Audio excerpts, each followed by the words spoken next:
We are anonymous. No faces, no leaders, no permission. We exist because power survives on distraction, exhaustion, and silence. And right now, all three are being deployed at once. What the world is witnessing is not strength, not strategy, not leadership. It is a breakdown, a public unraveling driven by ego fear and an obsessive need to dominate the narrative before the truth catches up. Donald Trump is losing control, and the invasion of Venezuela did not prove power. It exposed fragility. He believed Venezuela would fold instantly. He believed the arrest of Nicolas Maduro would shatter the country, terrify the population, and frame him as a conqueror who gets things done. He expected images of panic and submission. Instead, the image that spread everywhere was Maduro smiling, giving a thumbs up, casually wishing people a happy new year as he walked into federal custody in New York.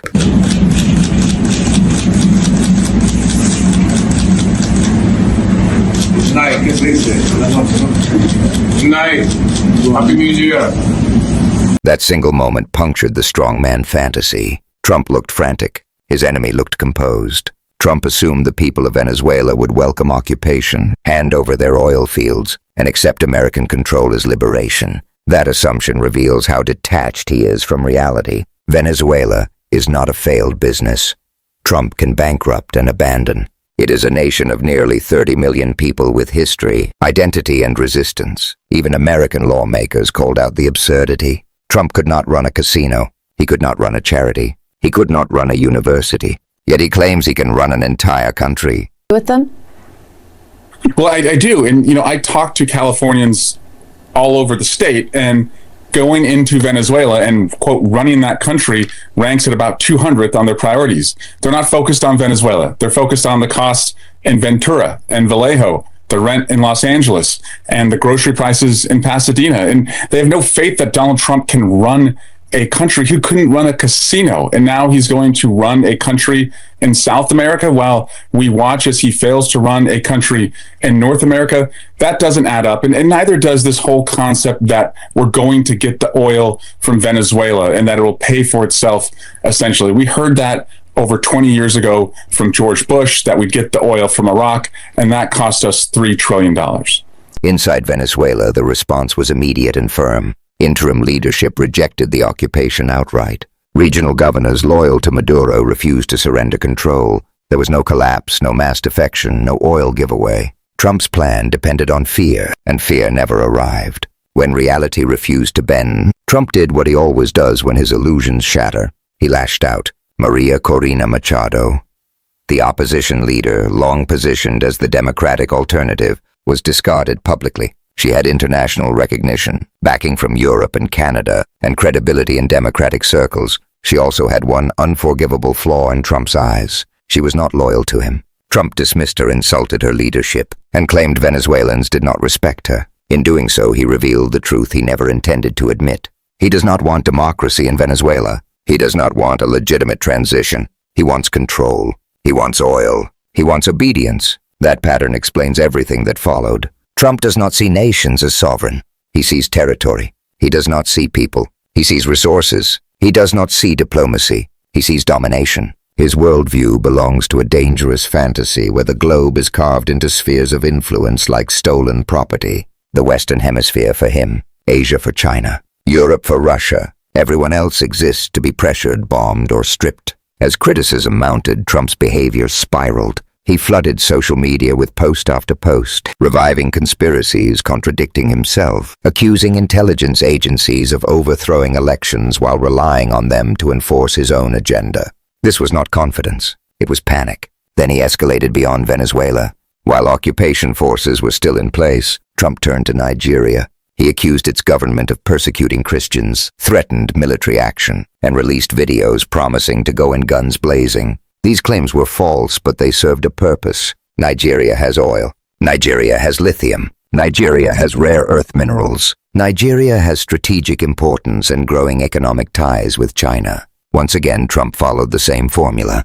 Invent a crisis. Dehumanize the target. Frame invasion as rescue. Extract resources. In less than a day, Trump threatened multiple countries. Nigeria, Mexico, Colombia, Cuba. Each threat layered onto the last, creating a permanent sense of emergency. That chaos is not accidental. When everything is urgent, nothing is examined. When fear dominates the news cycle, accountability disappears. Then came the image that said the quiet part out loud. Trump posted a cartoon of himself towering over the Americas, crushing entire regions beneath his feet. He called it doctrine. He repeated it in speeches. He framed domination as destiny. This was not policy. It was authoritarian fantasy broadcast openly. While attention was dragged toward these provocations, something critical slipped out of view. The Epstein files. Deadlines passed. Reports delayed. Required explanations never delivered. Once again, transparency obligations were ignored. No clear accounting of redactions. No clarity on what documents were reviewed or buried. The timing was not coincidence. Whenever scrutiny intensifies around Epstein, chaos erupts somewhere else. When questions grow louder, Trump detonates another crisis. When accountability approaches, distraction explodes. Trump understands exactly why those files matter. They do not threaten one man. They threaten a system that survives on silence. And Trump is not protecting the public. He is protecting himself. That is why this invasion feels less like policy and more like a smokescreen, a violent attempt to change the subject while institutions scramble behind the scenes. Back in the United States, people saw through it. Protests erupted across major cities. Americans flooded the streets not because they support Maduro, but because they recognize illegal war when they see it. They recognize authoritarian drift. They recognize a leader willing to shred international law and global stability to avoid exposure. Local leaders spoke out. Mayors called the White House directly to oppose the invasion, citing violations of international law and rejection of regime change. Trump offered no defense, no coherent explanation, no justification that could withstand scrutiny. As well as other members of my team, I called the president and spoke with him directly to register my opposition to this act and to make clear that it was an opposition based on being opposed to a pursuit of regime change, to the violation of federal international law, and a desire to see that be consistent each and every day. And what was his response to you in that conversation? I registered my opposition, I made it clear, and we left it at that. Because there is none. The economic reality makes the lie even clearer. Americans are struggling with rent, groceries, healthcare, and energy costs. Infrastructure is failing. Trump cannot manage the country he already governs, yet he claims occupying Venezuela will somehow pay for itself through oil. That lie has been told before. It failed in Iraq. It failed in Afghanistan. It always fails, draining lives, money, and credibility. What Trump is offering is not leadership. It is escapism through aggression, a collapsing ego lashing out at the world. The most revealing part is not the invasion itself, but what followed. The baseless accusations, the defamatory attacks, the obsession with domination. These are not signs of strength.